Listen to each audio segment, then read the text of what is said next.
Hi friends, welcome to my channel.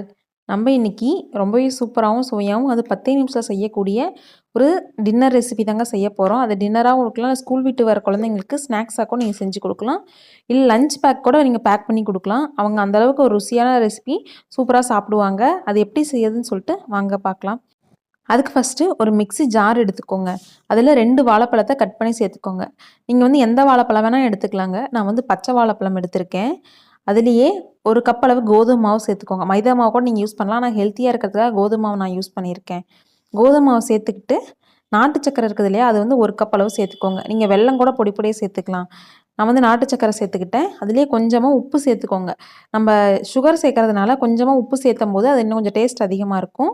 அதுலேயே 1 cup அளவு பால் சேர்த்துக்கோங்க. நான் பச்சை பாலாக இருந்தாலும் சரி, காய்ச்சி ஆற வச்சதாக இருந்தாலும் சரி, நான் வந்து பாலை காய்ச்சி ஆற வச்சு எடுத்திருக்கேன். சேர்த்துக்கிட்டு அதை நல்லா நைஸாக அரைச்சிருங்க. அரைச்சதுக்கப்புறம் அதை மிக்சிங் பவுலில் சேர்த்துக்கோங்க. சேர்த்துக்கிட்டு அதை நல்லா கலந்து விடுங்க.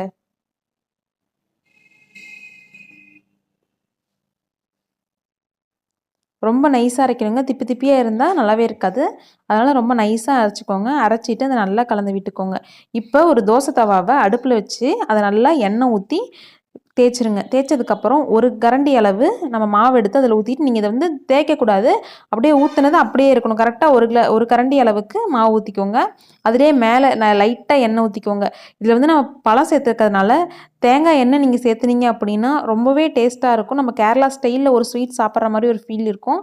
அதனால நெய்யோ இல்லை தேங்காய் எண்ணெயோ சேர்த்துக்கோங்க. நெய்யை விட தேங்காய் எண்ணெய் சேர்த்துனீங்க அப்படின்னா அந்த வாசத்துக்கு சூப்பராக இருக்கும். அப்படி சேர்த்துக்கோங்க. இது வந்து பார்த்தீங்க அப்படின்னா அடுப்பை நீங்கள் லோ ஃப்ளேமில் வச்சு தாங்க வேக வச்சு எடுக்கணும். ஹை ஃப்ளேமில் வச்சிங்க அப்படின்னா மேலே வந்து உங்களுக்கு உள்ளார வெந்திருக்கவே வந்திருக்காது. ஆனால் மேலே பார்த்தீங்கன்னா கரிஞ்சு போயிடும்.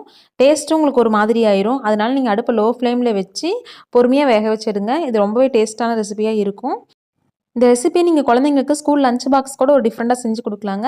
இதுக்கு சைட் டிஷ் எதுவுமே தேவைப்படாது. நம்ம ஸ்வீட் சேர்த்துருக்கனால அது அப்படியே தாராளமாக சாப்பிட்லாம். இது பாருங்கள், ரொம்ப ட்ரையாகவே இல்லை, ரொம்ப சாஃப்டான ரெசிபியாக இருக்கும். கண்டிப்பாக நீங்கள் காலையில் செஞ்சு கொடுத்து மதியம் லஞ்ச் பாக்ஸ் செஞ்சு கொடுத்தீங்கன்னா அப்படின்னா கூட இது ரொம்ப ட்ரை ஆகாமல் நல்லா நார்மலாக சாஃப்டாக இருக்கும். அதனால் கண்டிப்பாக நீங்கள் லஞ்ச் பாக்ஸுக்கு செஞ்சு கொடுங்க. இல்லை ஸ்கூல் விட்டு வர குழந்தைங்களுக்கு ஒரு ஸ்நாக்ஸாக கூட நீங்கள் இதை செஞ்சு கொடுக்கலாம். ரொம்பவே விரும்பி சாப்பிடுவாங்க.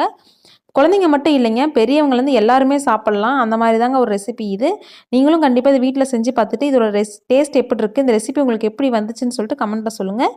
இந்த வீடியோக்கு மறக்காமல் ஒரு லைக் பண்ணிடுங்க. தேங்க்யூ.